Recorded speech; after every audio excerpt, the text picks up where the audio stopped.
আমরা আজকে ভারত আর বাংলাদেশের বিশ্বকাপ বাছাইয়ের আর এশিয়া কাপ বাছাইয়ের লড়াই দেখতে যাচ্ছি।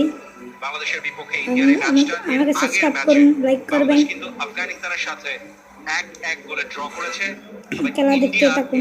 আগের ম্যাচে তারা কিন্তু 1-0 গোলে কাতারের কাছে হেরেছে 10 জনে। ক্রোয়েশিয়া ন্যাশনাল টিম কিছুক্ষণ আগে বলেছেন যে তার উপস্থিতি খুবই ভালো ছিল। ব্যাকলাইন থেকে ছোট ছোট পাসে ওঠার চেষ্টা। সন্দেশ জিঙ্গা রাইট, আমরা ইনিশিয়ালি তিনজন ব্যাকলাইনের প্লেয়ার সন্দেশ জিঙ্গা, জিঙ্গেল সানা সিং এবং শুভাশিস বসু, এই তিনজনকে দিয়ে আমরা দেখতে পাচ্ছি তাদের স্টার্টের শুভাশিস বসু তিনি সেন্টার ব্যাক হিসেবে আগের ম্যাচে খেলেছিলেন। এবার একটা কাউন্টার অ্যাটাকে উঠে পড়বার চেষ্টা ইন্ডিয়ার। উদান্ত সিং অনেকটা চেস করে কিন্তু পৌঁছে গিয়েছিলেন সেই জায়গাটায়। নবম মিনিটের খেলা চলছে দোহায়। রহমতের লম্বা করে থ্রো, সেখানে রাকিবের প্লে, এবারে সুযোগ আছে তারিক কাজী। বলটা পেতে পেতেও শেষ পর্যন্ত পাননি।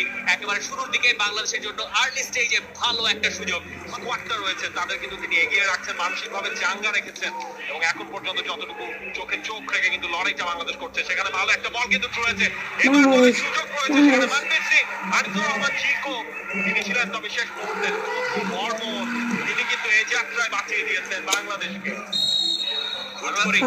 বাংলাদেশের ডিফেন্সটা একেবারে ফাঁক হয়ে গেল এবং ডিফেন্স লাইনের পেছনের জায়গাটা পুরোপুরি কাজে লাগিয়ে ইন্ডিয়া একটা গোল্ডেন অপরচুনিটি তারা হাতছাড়া করেছে এবং তার শুরু কিন্তু ছিল মিডফিল্ড থেকে।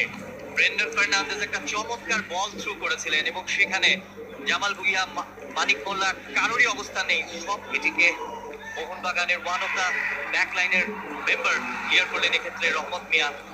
এখনো কিন্তু ইন্ডিয়ার পায়ে বল আমরা দেখতে পাচ্ছি। মনবীর দিয়েছেন সুনীল ছেত্রীকে, চমৎকার দেয়া নেয়া সুনীল এবং মনবীরের মধ্যে।